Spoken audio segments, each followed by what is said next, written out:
Hi mga sis! Welcome back to my channel. It's me, Jen, again for today's video. Nako naman, nag-release na naman si Lucky Beauty. Sumasabay din talaga no? 11-11 pa, tas magpapasko. Hindi mo na alam, sunod-sunod na talaga yung mga brands. Pero again, hindi nagpahuli si Lucky Beauty. Oh my gosh. Dan-dan-dan! Ayan na siya. Ano kaya ito? If interested ka sa product na to, then just keep on watching. Nga mga sis, nag-release kasi si Andrea Brillantes talaga, hindi. Si Lucky Beauty ng bagong products, and actually nasa lobby ko na siya ngayon. Tinry ko na siya pagkadating pa lang na curious kasi ako kung ano yung bagong product na nirelease nila, and nako, lip product siya mga sis. Diba alam niyo naman na mahal ko si Chance niya. Parang meron ng papalit mga sis, at nasa lobby ko siya ngayon. Kaya naman mag-start na tayo kasi excited ako for you mga sis. So, ang nakalagay dito is Dreamy Lip Charms. O, ayan. Noong una, nakala ko, anong charms? Diba? Ano bang charms kinembular nito ni Andrea? Wow, feeling close lang. Pero, mga sis, ito pala siya. Wait. Ayan, meron tayong cheat sheet na malaki dito. Ganda-gandang bata. O, sino ka dyan? So, merong gloss. Meron din yung matte naman. O, bongga. Hindi mo in-expect yun, diba? Hindi ko din in-expect yun. Kala ko talaga ang re-release lang nila gloss. Pero na-shook ako na may matte din pala. Ito siya. Very cute siya, yung packaging. Yung PR niya.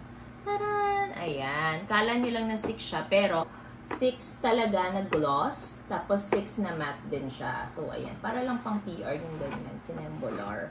Ganyan siya. Pero, meron pang ibang shades nandito. Dito yung ibang shades.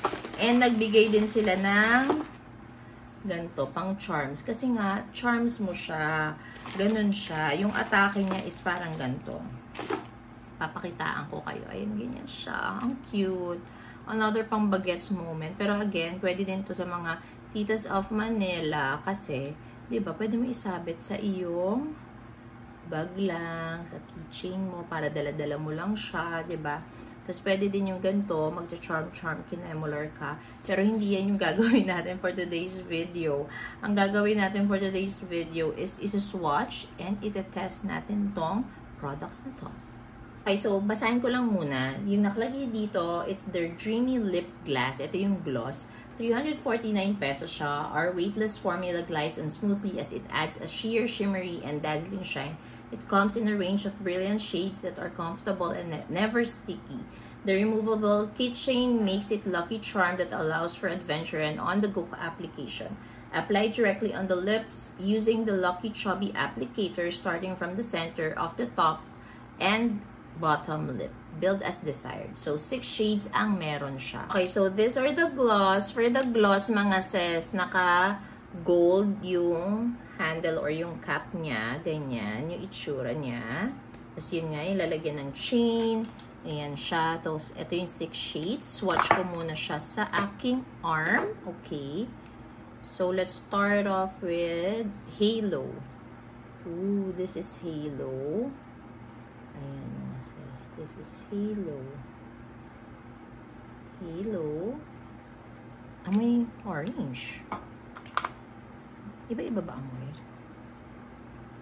Hindi, parang pare-parehas lang pala. This is Luster. Luster ba? Yeah. This is Luster.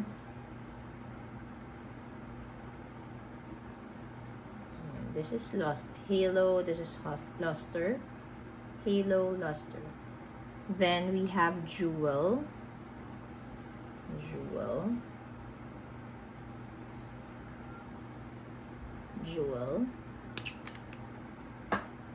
Then we have Aura. This is Aura.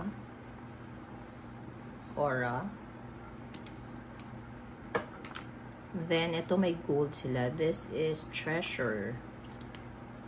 And this is Treasure.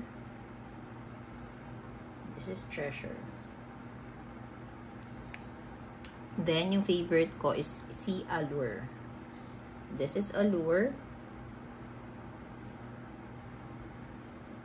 Actually, para siyang same nung si Love Boat ni Easy. Halo, Luster, Jewel. This is Aura. This is Aura. This is Treasure. Then this is Allure.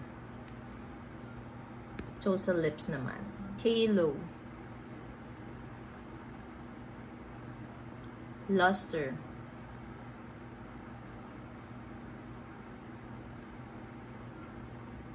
Jewel.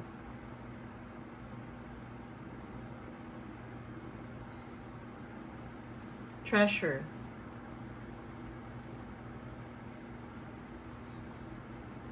Aura.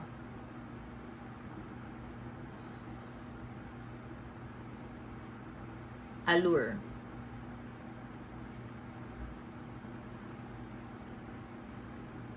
Okay, so mamaya ako sasabihin yung final thoughts ko for the gloss kasi susunod na natin to, okay? This one naman, this is their Dreamy Lip Cloud, okay? So it's our comfortable creamy lip mousse imparts rich pigment on the lips that is long-lasting and transfer-resistant. It transfigures the lips into soft and matte clouds while staying always moist. The removable kitchen makes it lucky charm that allows for adventure and on-the-go application. Apply directly on lips using the tapered lucky applicator starting from the center of the top and bottom lip. Build as desired. So 6 shades din meron sila, and yung handle niya or yung pinaka is parang matte white naman. Beige, ganon. Ganyan siya. So swatch na natin sa arm ko. Okay, so these are the shades no mousse nila, matte mousse nila. This is Hush, Undress. This is Malibu. This is Adore. This is Vogue.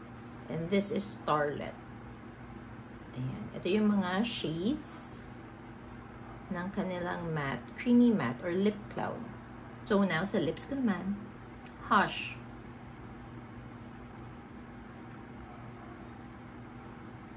Undress.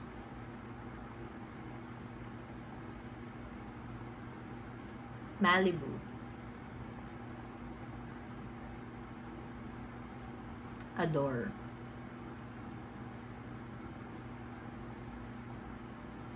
Vogue.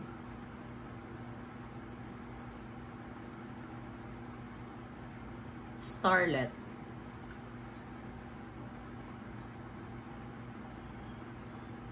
So, yun na mga sis, na-swatch na natin yung 6 na gloss, 6 na matte din. Or, actually, hindi naman matte. Lip Cloud, yung mousse nila na lippy. So, here are my final thoughts, okay? Hindi ko nabanggit yung price nung Lip Cloud. It's 399 pesos. Mas maharli ka siya compared kay lip gloss, okay? So, first, kay lip gloss muna tayo. For lip gloss, very lightweight siya for a lip gloss, okay? Hindi siya malagkit. Ayun o, wala siyang lagkit factor. Wala siyang lagkit factor, mga sis. As in, very lightweight, very okay siya. Actually, parang siyang lip oil eh. Alam mo yun? Pero hindi din mabigat. Basta very lightweight lang siya. Gusto ko siya sa labi.